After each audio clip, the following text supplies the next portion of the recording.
Greetings everybody, my name is Tommy the Game Master and welcome to my channel. Today I'm going to be talking about NBA 2K18, I do believe is the title. Now I'm coming at this as someone who is a gamer and someone who's a critiquer, but not as someone who watches or plays a lot of sports or watches or plays a lot of sports games like NBA 2K18.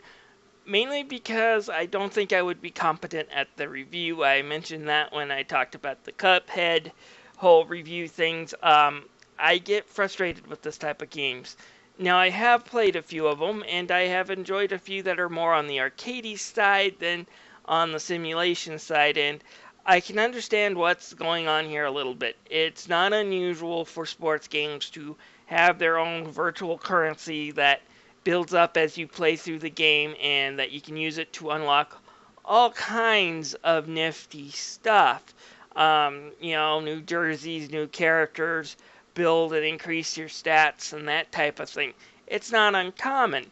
Normally, though, it only takes a game or two for you to unlock what you're looking for or to increase your stats unless, you're getting really late in the game and the stats are getting really huge each time.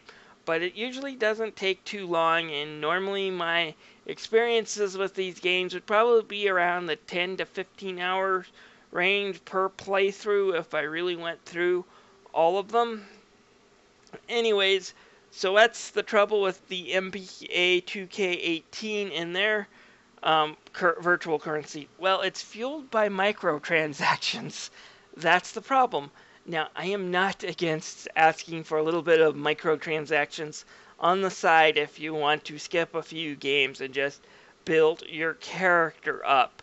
Personally, I think it's stupid, but I'm not going to go out and say the publisher should stop and refunds should be given.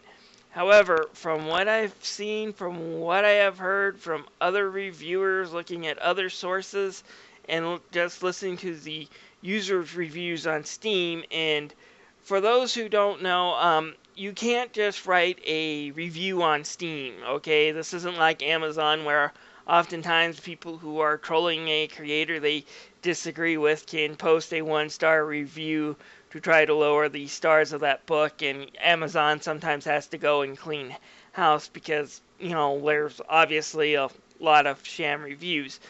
On Steam, you have to have played the game in order to review it, okay? They even track how many hours you have played, and the people who view your review can see how many hours you have put in that game when they're looking at the review. So there's no scam reviews here. And 95% of the people who reviewed that game are pissed. But anyways, they're all telling me that it takes an absurd amount of time to build one single character up. To get a decent character at somewhat max strength will take anywhere between 50 to 100 hours worth of gameplay. Now, folks, we're talking about Japanese RPG length. In fact, I've only played 2 games where one sit-through took me 100 hours, and although I do think I will probably play them again sometime, I've only played through them once because of that ridiculous length. But those 2 games are Dragon Quest VIII and Final Fantasy XII. But nobody really has time to really want to make that type of commitment, at least to single player, and it's all fueled by microtransaction. In fact, that's where I think they made the mistake, is they put in a free-to-play economy. Now, again, for those who aren't in the know, which I think is a minority of the people watching this video, but for those who aren't, a free-to-play economy is what mobile games use oftentimes. Basically, it's free to download. If you've ever seen commercials for them, you hear free to download from the App Store. And it is free, at least to start. But in order to get anywhere without losing your patience or to feel like you can even really compete in the game, you have got to spend real-world money on them.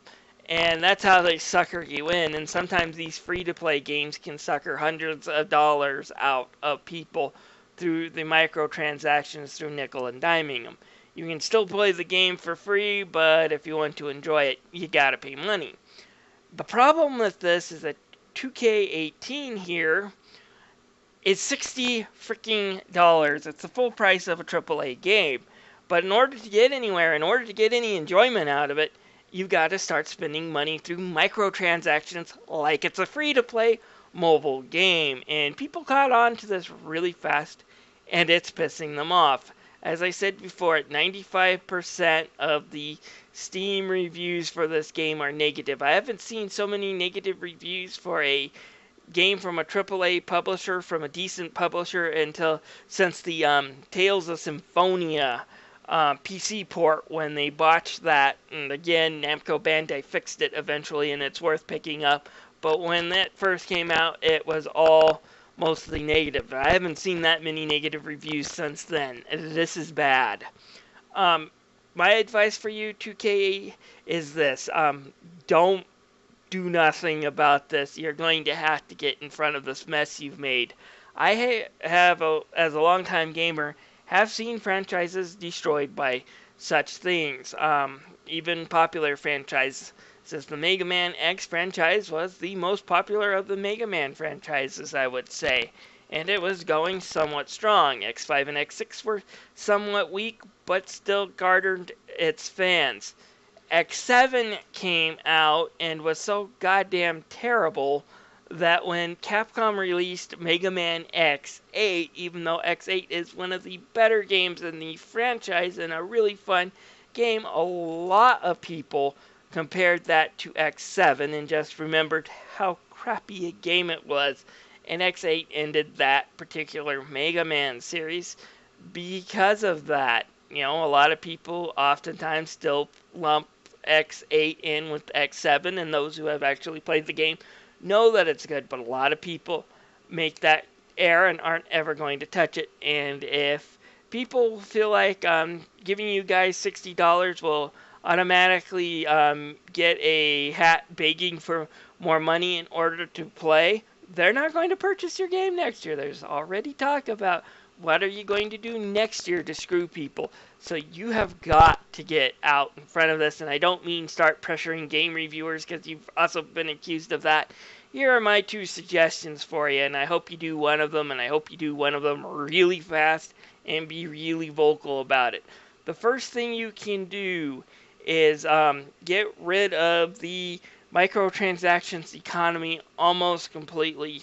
Save it for those people who are way too impatient to actually start to build their character for whatever reasons. There are people who are that silly and have that much money to waste. You won't make as much money as you could on the free-to-play economy on the microtransactions, but you will save your game, you will save your base, and people will probably start buying the game and praising it for what it is. There are some good things once you get past the microtransaction BS that you put in. And you've already started lowering some of the microtransaction levels you need to do some of this stuff. So that's what I see them doing, by the way, folks. However, if you don't want to scrap the microtransactions, there is another option, 2K, and that is to start giving out freaking refunds to everybody who bought the game.